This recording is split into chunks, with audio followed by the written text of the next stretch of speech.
Hey, everybody, there we go. Thanks for joining. I'm really excited to have you as a part of this training. Today, we're going to be covering a topic on 12 habits that we use with technology that can damage our mental health. And then I'll also be describing ways that you can change those habits into ways that will improve your mental health through using technology. So let's just go ahead and jump into these. These are not in any particular order. I've just found that over the years, as I've helped people overcome anxiety, depression, and all sorts of different challenges, that there tend to be certain habits that people use that will either damage or improve their mental health. And so these are kind of a collection of observations. And I'm all for trying to piece together simple, actionable information that you can use to improve your mental health right away. So what I want you to be paying attention to as we go through this list are how many of these are you committing? Because the more of them you are, then obviously that would be a signal that there are obviously plenty of things that you can be doing to improve your mental health right away. And I also just want you to be thinking about which ones have the biggest impact on your mental health. Some of these you may not even think impact your mental health, but you'd be surprised to imagine that they actually do. And if you simply try an experiment of removing one of these habits, you might find after a week or two that there is a substantial improvement. So anyway, let's go ahead and jump into it. The first negative habit that will impair your mental health is reading your notifications first thing in the morning. This is a very common thing that people do as soon as they wake up. They immediately check their work email, their messages, things of that nature. The reason why this is damaging for your mental health is what it does is it trains your mind to do two things. Firstly, it trains your mind to be distracted, because now it's going to cause your mind to be more present to notifications and messages and just kind of what's going on in the outside world, as opposed to you being able to stay in an intentional mindset of what you really want for your day. So you'll end up conditioning the mind to be more easily distracted. It'll make it easier for your mind to be unfocused and to not be in the present moment. And those are some of the key habits, mental habits, that will induce anxiety, depression, and stress. Another part of why you don't want to read your notifications first thing in the morning is it also trains your mind to be reactionary to other people's needs and other people's demands, as opposed to being intentional about what you want out of your day. So one of the key things that I teach my clients is how to train their mind to operate more so in what we call the realm of intentionality, as opposed to the realm of reactivity. When we are in a headspace where we are reacting to other people's demands and wishes for our time, we tend to get stressed. When we are in a headspace where we are deciding what we want for our morning, what we want for our workday, and so on, we tend to feel more fulfilled, like we're making progress towards meaningful goals of our own. So you don't want to start your day immediately getting yourself present to what other people's demands for your time are. So that's the first key habit. The second habit that will damage your mental health is having your phone notifications for email on outside of working hours. So each job is slightly different, but in almost every single job, you can set a more clear compartmentalized boundary between when you're on for work and when you are not on for work. A habit that creates bad mental health is people blend the two a lot, and they go in and out of being on for work and on for personal life. And so the challenge with that is there's a concept called attentional residue. And what that really means is that if you consistently check notifications for work while you're still engaged in your activities where you're trying to be present with your family, friends, or what have you, your mind is going to be somewhat focused still on work. You're never going to be able to feel fully present. And if you've got one leg in work and one leg in your personal life, you're not really going to get much out of either one. What you really want to do is when you're at work, you want to be totally in at work. You want to do very good intentional work and apply the right mental strategies to get the most out of that. And then you want to shift your focus and attention to being very intentional and getting the most out of your personal experiences as much as possible. So that's another key habit that you want to break. One little way that you can start to replace that is to have a little conditioning mechanism for whenever you go off of work and onto personal time. So a simple way I like to do that is just having a clear outcome in mind of what you want when you are engaged in personal time. So even if it's something simple like, you know what, I really want to reconnect with my kids and learn more about what's going on with them in their lives at school tonight. That's what I really want to do at dinner. That intention will give you something to clearly focus on, and you'll be able to move yourself towards that goal, as opposed to just letting your mind go into reaction where your focus is being directed by stimuli and other people's demands. Okay, the third big habit with technology that will impair your mental health is having no restrictions on your social media news feed. So as a general rule of thumb, the more time you spend on social media, the more stressed and anxious people tend to be. Now, there's obviously, that's kind of painting with a large brush. It depends a lot on the content you follow, how you're using the platform, who you are connecting with, things of that nature. But one thing to understand is the way that the algorithms of social media work is that you will be training your brain to be less focused. And so that kind of goes back to that whole thing of, if you want to have good mental health, you need to train your mind to be able to be present on a more ongoing basis. But more importantly, social media is also designed to show you content that you are going to engage with. And if you're not careful with what you engage with online, you can end up training the algorithm to show you material that is going to trigger you in some way. So the common ways to do this is it will show you material that causes you to feel fearful.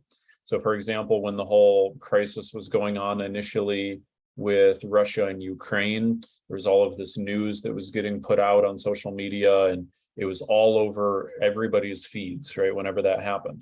And when COVID happened years ago, that was another big thing, right? Everyone was consuming all of this dark media. And so it was creating a lot of fear and a lot of anxiety. One client I had years ago, she had a phobia that a comet was going to hit the Earth. I kid you not, that was a phobia. Now, she intellectually knew it was not true, but she kept feeling convinced that it was going to happen. And her social media feed was completely populated with all of these bogus sites and profiles claiming that meteors were going to hit the planet. And so what she would do is she would talk herself off the ledge and she'd calm herself down, but then she'd get back on social media and feed her mind with all of this bogus data. But what you want to remember is focus equals feeling. So if you're spending a lot of time on your news feed and it's unregulated, and the algorithms are showing you material that can induce fear or anxiety or cause you to compare yourselves to other people, then that can cause you to focus in unhealthy ways, and it can cause you to feel anxious, stressed, depressed, something of that nature. So that's what you want to be kind of mindful of. I will tell you that I have had my Facebook news feed blocked for 7 years, 6-7 years. Like when I log on Facebook, the only time I log on Facebook is to message a particular person or to interact in this group, right? But I do not see my news feed. If there's a person that I really want to find out what they're doing and how their life is going, I'll look them up personally and see if they've posted anything. But I do not just let unregulated things go through the news feed. Why do I do that? Well, because the way our mind works is inputs and outputs. So if you're getting the output of fear, anxiety, depression, that has to do a lot with the inputs that you're putting into the mind. So the fastest way you can start to improve your mental health is to mitigate the inputs, right? Cut off the flow of negative inputs as much as possible. So that's one key thing. The tool I use is there are tools that you can use called newsfeed blockers. You can also set up time for yourself where you can only allow the newsfeed to be viewable for like 15 minutes or half an hour, which might be advisable. So what I usually recommend for my clients is, if this is something that's impacting your mental health, start to shrink that period of time and then start to block it entirely, if that helps you, right? It's not a hard and fast rule. Some people get their mental health boosted by going online because they follow a lot of positive accounts like mine. They get a lot of useful strategies and tips, and that's great. But if it is a source of bad mental health for you, then you want to change that. All right. The fourth habit is enabling yourself to go to sites that you regret going to later on. So this would be, time wasting sites, perhaps playing online games, YouTube, maybe, any type of site like that, that is actually not going to make you feel fulfilled. It's just going to be a way to pass the time. There is a program you can use. It's called Freedom. I believe the URL is freedom.to, and you can put in a site blocker for yourself. So just like, say a company would institute a site blocker for the employees, you can set it up for yourself where your browser will not allow you to access that site for a particular period of time. So if you know you have a negative habit of continuously going to a site like that, then you can do that. And I believe you can do that on mobile as well.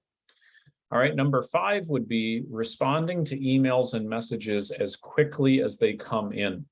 This is a big habit people have with their work, reading and responding to their work emails immediately as soon as they come in. This is the same damaging reasons for checking your notifications first thing in the morning. Again, you can't let your mind stay focused on one particular task, so you break your attention off to whatever notifications you're getting. It means that you never get any deep work accomplished, which is what it's called, which is what makes you feel most fulfilled and makes you feel like you're making the most progress. You train yourself to be more responsive to other people's demands than your own priorities, and that becomes a problem. So what you want to do with any type of reactive behavior is do it in batches. So for me, I do usually one period of time a day where I respond to all emails, all messages, all social media comments, all types of things like that. It takes me about an hour to 2 hours to get through all of that. But that works really well because then I can just chunk it all into that one section. And then the rest of my day is spent doing intentional things for priorities that matter to me. The other most common one that might work well for you is to do an hour of reactivity as a block at around lunchtime, like around 1 o'clock, and then to do from 4 to 5 if you're on a traditional work schedule, because you want to maintain those first couple hours of the day for doing deep work and getting the most out of your day as possible, focusing on work that shifts the needle towards your goals. Okay, the next one is going to be number 6, and this is having distraction apps on your phone. Now, again, I am all in favor for you continuing to do anything that truly enriches your life, right? So if you really get fulfillment and joy and your life is better as a result of having certain apps on your phone because it brings you laughter or fun, or you play games with your friends and family, right? There's nothing wrong with that. But what this conversation is about you being honest about what habits with technology are making your life worse, but you're still engaging in them just through the sheer act of habit, or potentially because they give you that sort of low grade sense of feeling of comfort, but they don't really make you feel fulfilled. So again, this could be anything. It could be a game, it could be social media, it could be any type of time wasting app of that nature that you really regret using later on. So if you have something like that, what you want to do is literally just delete it. Just go ahead and delete it, because if it's not there and you have to go through the extra steps of re-downloading it, it's much less likely you're going to spend a lot of time doing it. Okay. The next one is having too many news alerts. So this will kind of amaze you, I do not watch or read or listen to the news. I flat out do not do it. And you might be surprised because I know some of you are really plugged into the news, but I don't do it. And the reason is news sites are very much like social media, where they are trying to bid to keep your eyeballs glued onto their website as much as possible. And as the old phrase goes, if it bleeds, it leads, because human beings are highly responsive to anything that induces fear or anxiety. And so news tends to just be a bunch of information about very negative things that I have no ability to control in the world. And when you focus on things that you dislike and that you cannot control, you will feel angry, upset, or anxious. None of those things will enrich your quality of life. It's really not going to matter the more you continue to focus on negative things happening in the world, unless you are going to jump in and do something about it, in which case you should just be focused on what contribution you are going to make about it, right? So I'll come back to the whole Russian-Ukrainian conflict was a huge one that recently got everybody's feathers ruffled. And I am aware of what's going on, but I'm aware of what's going on through other people. So if there's something truly important going on, I'm going to hear about it through my wife or my family members or a friend or a client, right? So I can still stay just as up to date as anybody else, but I'm not letting my mind become overly focused on things that are just going to stress me out. So that's why you want to engage in what we call therapeutic deletion, right? Therapeutic deletion is the understanding that you only have about 100,000 thoughts a day. And we develop habits of what we think about all day. So if you're watching the news and you're getting all stressed out and anxious and negative and feeling upset about Republicans or Democrats or whoever, and that's 10% of your day, that means you're spending a whole lot of your mental calories on a bunch of crap that you don't need to spend that time and energy on. So you can free up that mental energy by cutting that out and saying you're not going to do it anymore. Now, maybe not watching the news at all is a little too extreme for you, but you could at a minimum maybe bring it down to like Sunday mornings, right? Where you watch like that one hour program or whatever, and you're going to get caught up on whatever relevant happened during the week, right? It's kind of a delusion that we really need to be watching the news every single day. Okay? Now, the next thing that I see causes a lot of bad mental health, this would be number 8, is using social media sporadically throughout the day. So if you are going to use social media, my recommendation is to have a set period of time during the day that you go and do it, and then when you go and shut it off. So if you want to go check on your friends on Facebook and all of that stuff, like do it from 5 to 6 or whatever, and then be done with it at 6, and then go forward with your day. And then the next day you can get caught back up. That would be a much better way to do it, as opposed to going throughout the day intermittently while you're trying to get work done and checking your notifications all the time. Because again, it's going to train your brain to not be focused and not be present. And then after a while, you'll feel like you can't be present at all. All right. Number 9 is following accounts that cause unhealthy comparisons.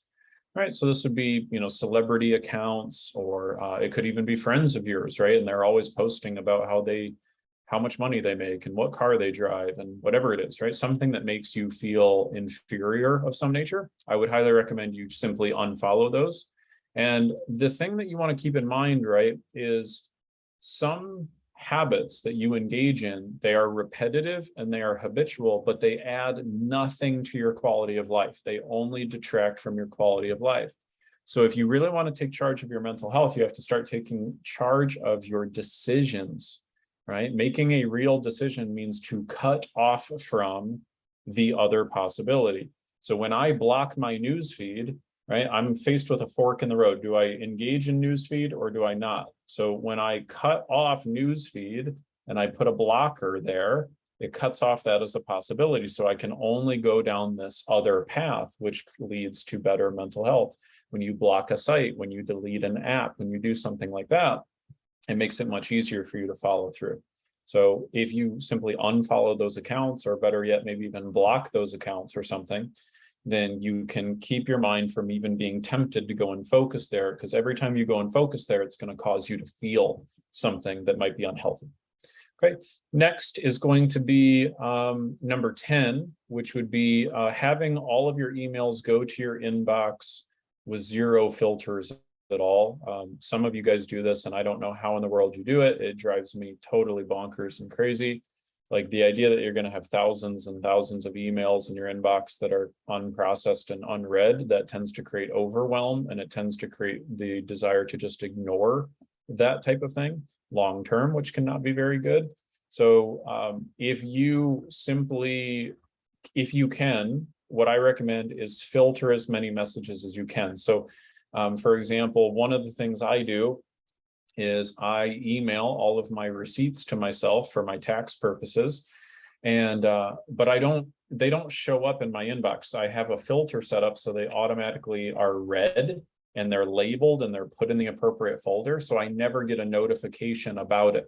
So if I buy something on Amazon, I don't get the email notification saying, hey, you just bought something on Amazon. Yeah, I know I bought something on Amazon. It goes into the appropriate folder. So that way I can use that when tax time comes around for my business write-offs and different things of that nature, but I don't need to be notified of every single thing of that nature. I heavily unsubscribe from email lists that do not add to my quality of life. If there are email subscriptions that do add to your quality of life, then go ahead and keep those, of course, but I get rid of any of the ones that do not. And I've ruthlessly made sure that I cut out unnecessary notifications of pretty much all types. And that's why I'm able to generally stay pretty focused most of the time. Okay, the 11th habit is never unsubscribing to things, right? We just talked about that. So particularly if you have things that are just trash, like they do not give you any fulfillment or entertainment, they just are there, then it's essentially just like clutter in your house. Like, why would you hold on to that? It's just taking up space, right? Except now it's creating clutter in your mind. So I would recommend going through, doing an audit, getting rid of those things. Okay, number 12, the final habit here is reading and not responding to messages repeatedly. So I had a client who had this habit, and when I used to run a nonprofit, I saw some of my team members would have this habit where when they were inside of their inbox, they wouldn't focus on clearing their inbox. They would just open up an email. They would read the whole email, but they would say, I don't want to respond to the email. So then they mark it as unread again. And they tell themselves, okay, well, I'll respond to that later. And then they pick up another email and open that email. And they go, oh yeah, I don't want to respond to this one either. And they do that half a dozen times. And over the course of the week, you've now got 30 open loops in your head that are all taking up space in your head. And the more overwhelmed you feel, the more of an urge you're going to feel to not take care of what needs to be taken care of. So what you want to start to do is build the habit of just taking care of each little thing one piece at a time, and you'll create relief. You'll start getting a dopamine hit of like, oh, nice, I never have to worry about that email again. Now it's clear. There's such a powerful mental sensation when you just, once you start the thing, you finish the thing. And once you start the next thing, you finish the next thing. And some people like to have multiple things going at the same time, and that's fine. Some people are more multitask oriented, but the same thing would apply. Just focus on getting those things to completion, and then you'll feel a whole lot better. You don't want to overwhelm and stress yourself by leaving a bunch of open loops constantly.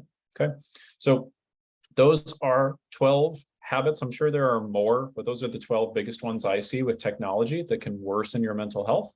And of course, you can do the inverse of those to improve your mental health. So I'd love to see in the comments, go ahead and let us know, which one of these 12 has been the biggest impact on your own mental health, and which one of those are you going to commit to trying to implement a different habit? Which one are you going to commit to changing for the next couple of weeks?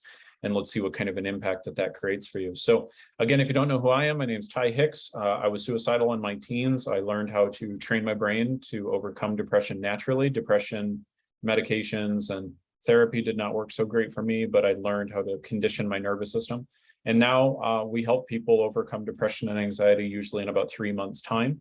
And if you ever need additional help, go ahead and check us out at mentalhealthcoaching.com. But if you found this training helpful, please go ahead, let us know in the comments, save it for later, and we will be pleased to serve you and see you in the next one. Go ahead and take care for now. All right, see you guys. Bye.